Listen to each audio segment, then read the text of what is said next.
अस्सलामुअलैकुम, बोल न्यूज़ में खुशामदीद। मैं हूँ आपके साथ माहरूख शहरियार और मैं हूँ सनिया मलिक। हेडलाइंस आपने देख ली, बुलेटिन का आगाज करेंगे। अदालती उमूर की बात कर लेते हैं। पेशावर हाई कोर्ट ने नौ मुंतखब वज़ीर आला खैबर पख्तूनख्वा सुहेल आफरीदी से हलफ न लेने के खिलाफ दायर दरखास्त पर समाअत के बाद तहरीरी हुक्मनामा जारी कर दिया है। तहरीरी हुक्म के मुताबिक अदालत ने एडिशनल एडवोकेट जनरल को हिदायत की है कि वो गवर्नर खैबर पख्तूनख्वा की नौ मुंतखब वज़ीर आला से हलफ लेने के लिए दस्तयाबी से मुतालिक अदालत को आगाह करें। मजीद कहा गया कि एडिशनल अटॉर्नी जनरल 1 बजे से कबल अदालत में रिपोर्ट जमा करवा दें। दरख्वास्त स्पीकर खैबर पख्तूनख्वा असम्बली और दीगर अरकान असम्बली की जानिब से आइन के आर्टिकल 255 के तहत दायर की गई थी, जिसमें मौक़िफ़ इख्तियार किया गया था कि अगर गवर्नर दस्तयाब ना हो तो स्पीकर या फिर किसी और शख्सियत को वज़ीर आला से हलफ लेने के लिए नामजद किया जा सकता है। दरख्वास्त गुजार के मुताबिक अली अमीन गंडापुर ने बतौर वज़ीर आला अपना इस्तीफ़ा गवर्नर को भिजवा दिया था, जबकि सुहेल आफरीदी भी वज़ीर आला मुंतखब हो चुके हैं। अदालत के मुताबिक गवर्नर खैबर पख्तूनख्वा ने अपनी अदम दस्तयाबी जाहिर की है, ताहम हलफ में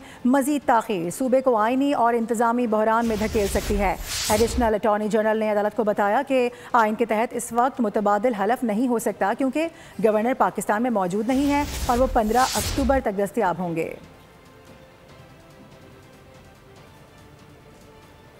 पाकिस्तान तहरीक इंसाफ के सूबाई सदर जुनैद अकबर ने कहा है कि अगर घी सीधी उंगली से नहीं निकलेगा तो उंगली टेढ़ी करनी पड़ेगी। पेशावर हाई कोर्ट के बाहर मीडिया से गुफ्तगू में उन्होंने कहा कि उम्मीद है आज अदालत से हमें इंसाफ मिलेगा, ये हमारा आईनी हक है। PTI के लिए हुकूमतें मायने नहीं रखती। हम एक मरले पे मरते भी हैं और मारते भी हैं, और ये तो हुकूमत है। तो अगर ये सीधी उंगली से नहीं निकली तो टीढ़ी उंगली पर टीढ़ी करेंगे। अल्लाह ताला उम्मीद है कि अदालत हमारे साथ इंसाफ करेगा और जो हमारा हक है इंशाअल्लाह ताला हमें मिलेगा। और इंशाअल्लाह मैं आपको फिर बता दूं कि PTI के लिए हुकूमत ये हमारे लिए कोई मानी नहीं रखती। हमारे हो सकता है जो माहौल हम 2 साल से बनाने में नाकाम हो गए, हो सकता है हुकूमत हमें खुद ही मौका दे और वो जो हमारा मकसद था इस दफ़ा इलेक्शन का कि खान को हमें निकालना है, शायद ये हमें ये वजह बने और हम अपने मकसद में कामयाब हों। मुश्किलात हैं कि बढ़ती जा रही हैं। जमीयत उलमा इस्लाम फ़े ने खैबर पख्तूनख्वा के वज़ीर आला का इंतखाब भी चैलेंज कर दिया है। JUI के रहनुमा लुत्फ़ुर रहमान का कहना है कि वज़ीर आला का इंतखाब गैर कानूनी तौर पर हुआ है। ये भी कहा कि पिछले वज़ीर आला का इस्तीफ़ा मंजूर नहीं हुआ, पता नहीं इनको क्यों इतनी जल्दी है। पेशावर में मीडिया से गुफ्तगू करते हुए लुत्फ़ुर रहमान ने कहा कि नया वज़ीर आला आने तक पुराना वज़ीर आला काम कर सकता है। स्पीकर के कहने पर हमने कागजात जमा कराए, लेकिन इजलास का बॉयकॉट किया। गवर्नर के आने के बाद हमें ये कंफर्म हो गया है कि चूँकि पिछले वज़ीर आला का इस्तीफ़ा अभी एक्सेप्ट नहीं हुआ और गवर्नर ने उनको 15 तारीख 3 बजे का टाइम दिया है कि अपने इस्तीफ़े के बारे में आके, चूँकि उसमें इबहाम है तो हमें ज़रा वो क्लियर करें। चूँकि इस्तीफ़ा एक्सेप्ट नहीं हुआ था तो हमने कल के पूरे प्रोसीजर से वॉकआउट कर लिया था कि जब तक सीट वैकेंट नहीं होती CM की तब तक प्रोसीजर जो है वो नहीं चलाया जा सकता, और जो शेड्यूल दिया है वो शेड्यूल उसके मुताबिक आइन के मुताबिक नहीं, कानून के मुताबिक। और अब जिक्र मुरीद के में तहरीक लब्बैक पाकिस्तान के पुरतशद्दुद एहतजाज और कानून नाफिज करने वाले इदारों पर हमले का, जिस दौरान एक पुलिस अफसर शहीद हुआ और दर्जनों अहलकार जख्मी हुए। हुजूम ने पथराव, कीलों वाले डंडे और पेट्रोल बम समेत तशद्दुद आमेज हथकंडे इस्तेमाल किए। पुलिस ने मुतअद्दिद अफराद को गिरफ्तार कर लिया है। TLP का मुरीद के में पुरतशद्दुद एहतजाज वाक़या 12 और 13 अक्टूबर की दरमियानी शब पेश आया। पुलिस सराय के मुताबिक इब्तदाई तौर पर इंतजामिया ने मुज़ाहिरीन से मुज़ाकरात किए और इन्हें एहतजाज कम मुतासरा मकाम पर मुंतकिल करने की हिदायत की, मगर क़यादत ने हुजूम को उकसाना जारी रखा, जिसके बाद मुज़ाहिरीन ने पथराव, कीलों वाले डंडों और पेट्रोल बमों से हमले किए। कई एहलकारों से असला छीना गया और इसी असले से फायरिंग भी की गई। पुलिस ने बड़े सानियत से बचने के लिए आंसू गैस और लाठी चार्ज किया, ताहम मुज़ाहिरीन मज़ीद मुश्तइल हो गए। कम 40 सरकारी और निजी गाड़ियां और कई दुकानें जला दी गईं। तसादुम में 48 पुलिस एहलकार जख्मी हुए, जिनमें 17 को गोली लगी। 3 TLP कारकुन, 1 राहगीर जाँ बहक, जबकि 30 के करीब शहरी जख्मी हुए। पुलिस राय के मुताबिक मुज़ाहिरीन ने यूनिवर्सिटी की बस समेत मुतअद्दिद गाड़ियां अगवा करके इस्तेमाल की। ऐनी शाहिदीन के मुताबिक अवाम को कुचलने की कोशिश भी की गई। पुलिस ने मुतअद्दिद अफराद को गिरफ्तार किया, जबकि 7 रिजवी और चंद रहनुमा मौके से फरार हो गए। पुलिस हुकाम के मुताबिक ये कार्रवाई मुनज़्ज़म तशद्दुद का हिस्सा थी, जिसमें क़यादत ने हुजूम को उकसाने का किरदार अदा किया। हथियार छीनना, पेट्रोल बम इस्तेमाल करना और गाड़ियाँ जलाना किसी तौर पर पुरअमन एहतजाज नहीं कहला सकता। शहरियों की जानो माल के तहफ़्फ़ुज़ के लिए मुश्तरका हिकमत अमली नागुज़ीर है।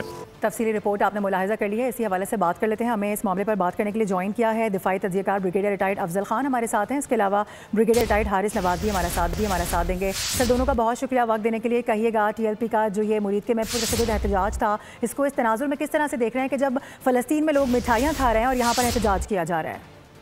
आज की कोई जरूरत थी मेरे ख्याल में, क्योंकि जिनके नाम पे ये एहतजाज किया जा रहा था वो तो खुशियां मना रहे हैं, इसकी कतल कोई जरूरत। दूसरी बात ये कि क्या ये पुरअमन एहतजाज था? यकीनन नहीं। क्या पुरअमन एहतजाज में लोगों से गाड़ियां छीनी जाती हैं, पुलिस से गाड़ियां छीनी जाती हैं, डंडे और पेट्रोल बम और हथियार लेके चला जाता है, और पुलिस वाले और सिक्योरिटी नाफज करने वाले अदारों को क्या उसमें जख्मी किया जाता है? तो यकीनन दूसरी बात है कि ये पुरअमन भी नहीं था।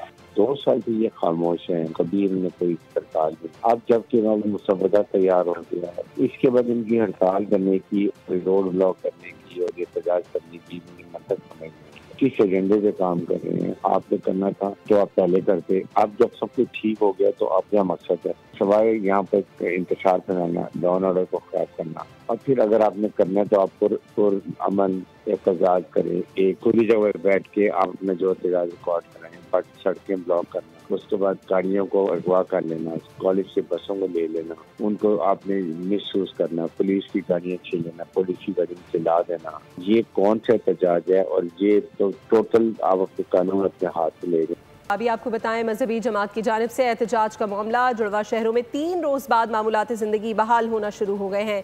ट्रैफिक भी चल पड़ा है। इस वक्त इस्लामाबाद और रावलपिंडी में क्या सूरत हाल है, जान लेते हैं नुमाइंदा बोल न्यूज़ मोहम्मद आलिजा खान से। जी आलिजा, बताइएगा इस वक्त वफाकी दारुल हुकूमत जुड़वा शहरों में क्या सूरत हाल देख रहे हैं आप?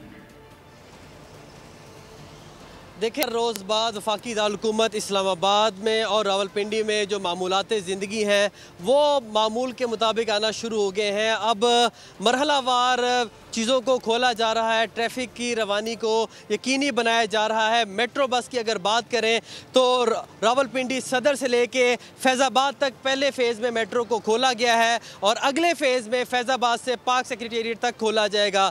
इस वक्त अगर मैं आपको बताऊं तो श्रीनगर हाईवे ट्रैफिक के लिए खुला गया है, जिना एवेन्यू खुला है, एक्सप्रेस हाईवे खुली है, फैज़ाबाद से टी चौक जाने वाला रास्ता खुला हुआ है, लेकिन फैज़ाबाद और रेड जोन ये इस वक्त सील हैं। रेड जोन जाने वाले तमाम रास्तों को बंद किया गया है। सरीना से, नादरा चौक से, डी चौक से रेड जोन दाखिल नहीं हुआ जा सकता, सिर्फ मारगला रोड खुला है। इसके अलावा जो इस्लामाबाद के अंदरूनी सड़कें हैं उनको ट्रैफिक के लिए खोल दिया गया है। इंटरनेट सर्विस की अगर बात करें तो 10 तारीख से ही इंटरनेट सर्विस इस्लामाबाद और रावलपिंडी में बंद थी, जिसके बाद शहरियों को शदीद मुश्किलात का सामना करना पड़ा था। अब रात के मुख्तलिफ इलाकों को... बहुत शुक्रिया आलिजा, हमें अपडेट कर रहे थे।